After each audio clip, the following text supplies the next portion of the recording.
పిల్లల పెంపకంలో ఆనందంతో పాటు సవాళ్లను కూడా ఈ తరం తల్లిదండ్రులు ఎదుర్కొంటున్నారు. యుక్త వయసులోకి వచ్చాక చిన్నారుల నడవడిక తల్లిదండ్రులను తీవ్ర ఆందోళనకు గురిచేస్తోంది. వారి చేతలు, మాటలు ప్రతీది గమనిస్తూ సరైన దారిలోనే వెళుతున్నారా లేదా అని ఒకంత ఆందోళన చెందుతున్నారు. కొందరు అనవసరమైన విషయాలకే మదన పడుతుంటే ఇంకొందరు తీవ్రంగా పరిగణించాల్సిన వాటిని తేలిగ్గా తీసుకుంటుంటారు. ఈ రెండూ కరెక్ట్ కాదు. మీ బిడ్డ సరైన మార్గంలో నడుస్తున్నారా లేదా అని తెలుసుకునేందుకు కొన్ని సంకేతాలున్నాయని, వీటిని గమనిస్తే చాలు పిల్లల ప్రయాణం ఏ విధంగా సాగుతుందో అర్థమవుతుందని నిపుణులు చెబుతున్నారు. పిల్లల సంరక్షణకు సంబంధించి కొన్ని ప్రధానమైనవి ఇప్పుడు చూద్దాం రండి. మరి ఇంటి వాతావరణంతో మొదలుపెట్టాలి.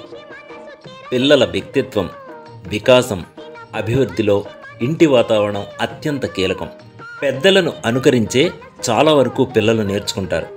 అమ్మా నాన్నలు తరచూ గొడవలు పడకుండా ఇంట్లో ప్రేమపూర్వక వాతావరణం ఉండేలా చూడడం, ఒకరికొకరు సాయం చేసుకునే తీరు, ఇచ్చిపుచ్చుకునే గౌరవం, ఇవన్నీ చిన్నపిల్లల మనసులో ముద్ర వేస్తాయి. మీ ఇంట్లో అలాంటి వాతావరణం ఉందో లేదో ఓసారి పరిశీలించండి. ఒకవేళ లేకపోతే ఇప్పటికన్నా సరి చేసుకోండి. మరొక విషయం, భావాలను వినాలి. పేరెంట్స్ పిల్లల ఆలోచనలు, వారి భావాలను శ్రద్ధగా వినాలి. వారితో మాట్లాడేందుకు కొంత సమయాన్ని కేటాయించాలి. వారు ఏదైనా చెప్పగానే వద్దు, చెయ్యొద్దు అనే మాటలు కాకుండా అందులోని మంచి చెడులను వివరించి చెప్పాలి. అమ్మా నాన్నలతో అన్నీ చెప్పే వాతావరణం లేనట్లయితే స్నేహితులు, కొత్తగా పరిచయమైన వారితో పంచుకుంటారు. దీన్ని ఆసరాగా చేసుకుని కొంతమంది వారిని తప్పుదారి పట్టిస్తుంటారు కూడా.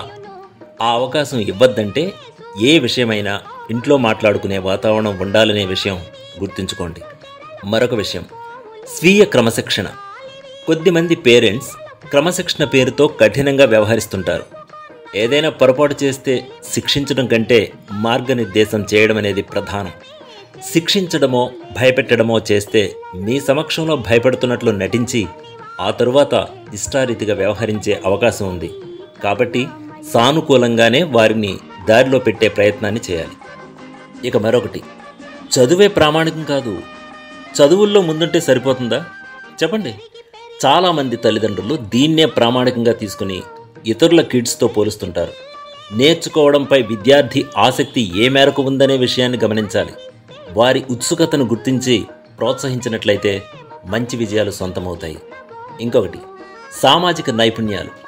పెద్దయ్యాక ఇబ్బంది పడకుండా అందరితో కలిసి జీవించాలన్న, ఒంటరితనం ఇబ్బంది పెట్టకూడదన్న చిన్నప్పటి నుంచే పిల్లల్లో సోషల్ స్కిల్స్ను పెంపొందించాలి.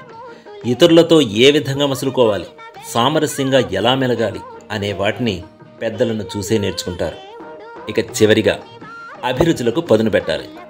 పిల్లల్లో దాగి ఉన్న ప్రతిభను, నైపుణ్యాన్ని గుర్తించేందుకు వారి అభిరుచులు, ఆసక్తులను ప్రోత్సహిస్తూ ఉండాలి. కొత్త నైపుణ్యాలతో పిల్లల్లో ఆత్మవిశ్వాసం అనేది పెంపొందుతుంది. క్రియేటివ్గా ఆలోచిస్తారు. నలుగురిలో వారికంటూ ఒక గుర్తింపు అనేది వస్తుంది. దాంతో మరింత శ్రమించాలని, మరింతగా రాణించాలనే తపన పిల్లల్లో పెరుగుతుంది. సో డియర్ పేరెంట్స్, నేను చెప్పిన ఈ పాయింట్స్ మీ పిల్లలకు ఉపయోగపడతాయి అనుకుంటున్నాను. ఒకసారి ట్రై చేసి చూడండి. మంచి జరిగే అవకాశాలు 100% ఉన్నాయని నేను నమ్ముతున్నాను. మీరు కూడా నమ్ముతారని ఆశిస్తూ మరొక వీడియోలో మళ్ళీ కలుస్తాను. నమస్కారం.